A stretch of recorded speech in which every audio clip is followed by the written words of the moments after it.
Halo semuanya, perkenalkan nama saya Hugo Rafael Dorit Friends. Saya dari Teknologi Sains Data di Universitas Erlangga Angkatan 2025. Pada video ini saya akan membahas dengan ringkas mengenai buku Bit by Bit, Social Research in the Digital Age karya Matthew J. Salganik.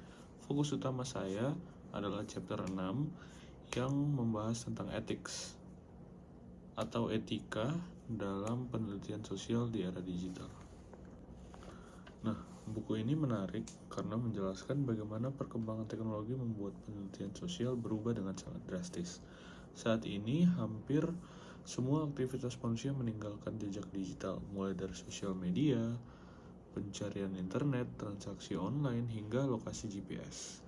Semua data itu dapat digunakan untuk memahami perilaku manusia secara lebih cepat dan luas dibanding metode penelitian tradisional.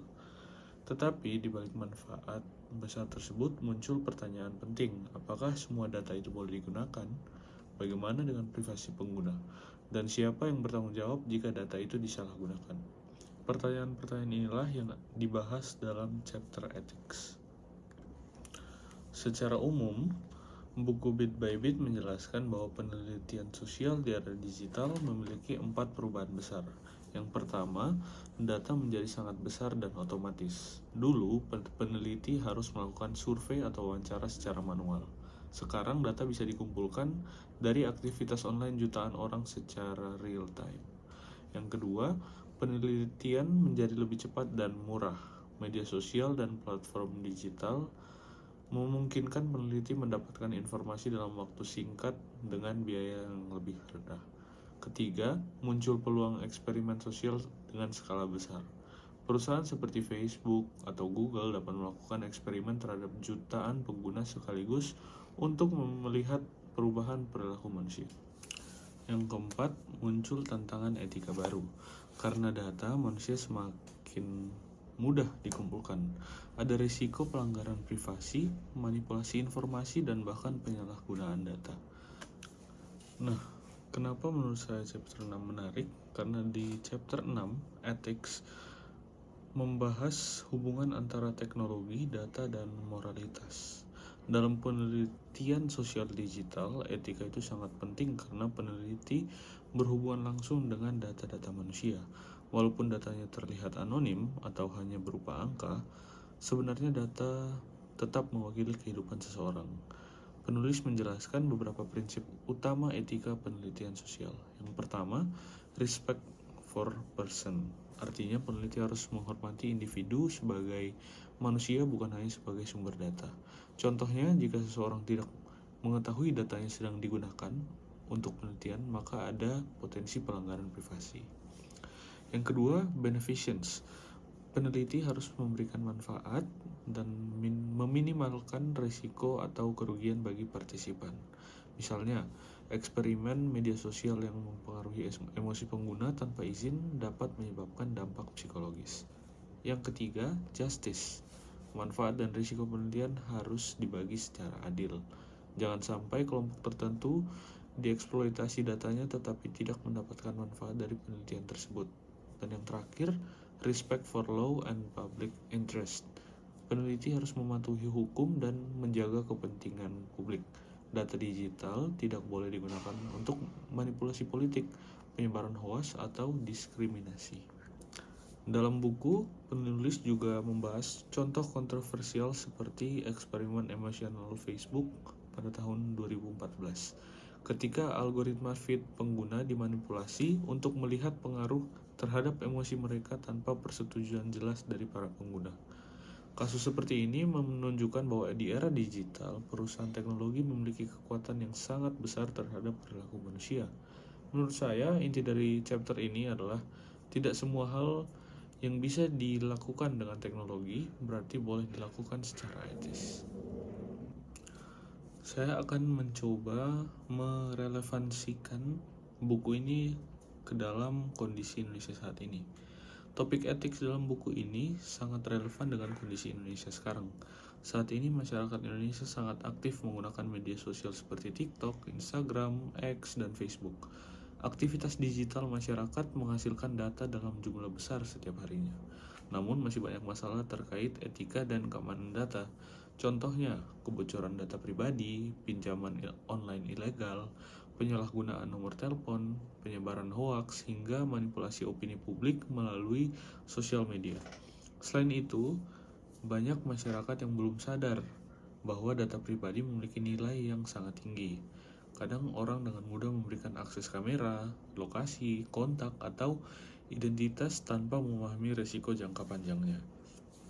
Di sisi lain, perkembangan artificial intelligence juga mulai menimbulkan tantangan baru seperti deepfake, manipulasi informasi, dan otomatisasi pengumpulan data masyarakat. Karena itu, pemahaman tentang etika digital menjadi semakin penting, terutama bagi saya, mahasiswa teknologi sains data. Nah, dari masalah-masalah tersebut, kira-kira sebagai manusia, sebagai mahasiswa, apa yang bisa saya lakukan? Nah, menurut saya ada beberapa hal yang perlu saya lakukan di masa depan. Yang pertama, memperkuat edukasi literasi digital.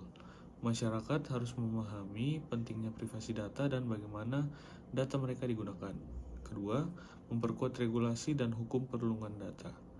Indonesia sudah memiliki undang-undang perlindungan data pribadi, tetapi implementasinya masih perlu diperkuat agar perusahaan dan institusi benar-benar bertanggung jawab terhadap data-data penggunanya. Dan yang ketiga, membangun etika dalam dunia teknologi. Sebagai mahasiswa teknologi sains data, kita tidak hanya belajar coding atau AI, tetapi juga harus memahami dampak sosial dari teknologi yang kita buat. Dan yang keempat, transparansi pengguna data.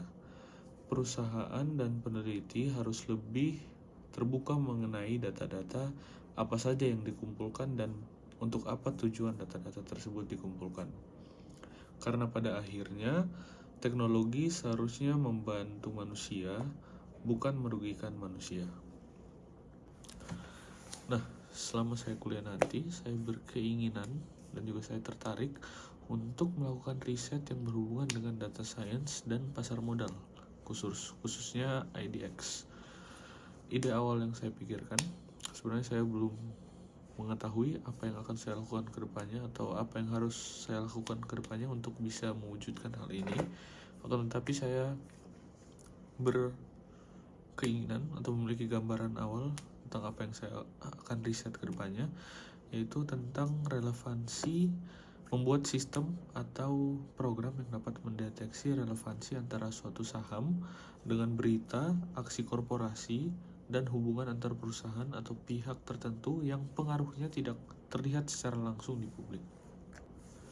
Ketertarikan saya ini datang dari saya melihat banyak pergerakan saham yang terkadang tidak hanya dipengaruhi oleh laporan keuangan, tetapi juga oleh berita, sentimen pasar, perubahan manajemen, kerjasama bisnis, corporate action, maupun relasi antar perusahaan yang tersembunyi atau tidak terlalu jelas. Dalam banyak kasus, investor retail sering terlambat memahami hubungan tersebut karena informasinya tersebar di banyak tempat dan sulit dianalisis secara manual. Karena itu saya ingin mencoba mengembangkan sistem dengan basis data science yang dapat mengumpulkan data dan menganalisisnya dari berbagai sumber, seperti berita finansial, keterbukaan informasi perusahaan, data harga saham, dan aksi korporasi.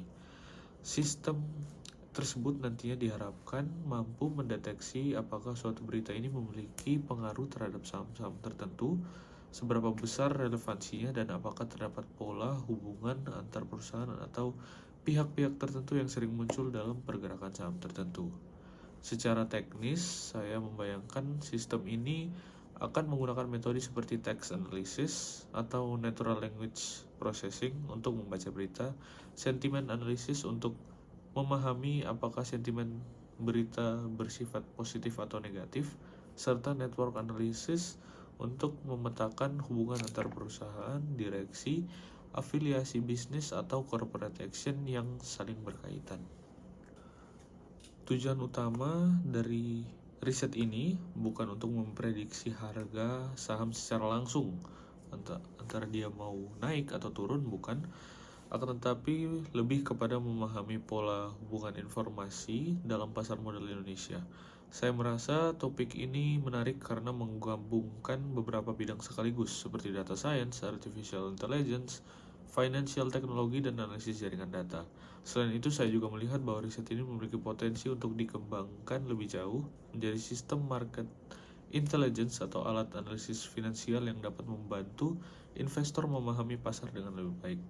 Karena saya bisa bilang saya sebagai pemula di bidang investment, saya belum begitu mudah bagi saya untuk bisa memahami relevansi bagaimana perusahaan ini bisa tiba-tiba mendapatkan auto reject atas atau bisa tiba-tiba auto reject bawah. Dan akan tetapi saya bisa, dengan adanya riset ini, mungkin nanti bisa membantu orang-orang dalam masa-masa awal di dunia investing untuk bisa lebih memahami bagaimana hal-hal teknis dalam dunia saham bisa terjadi. Sekian dari saya, terima kasih.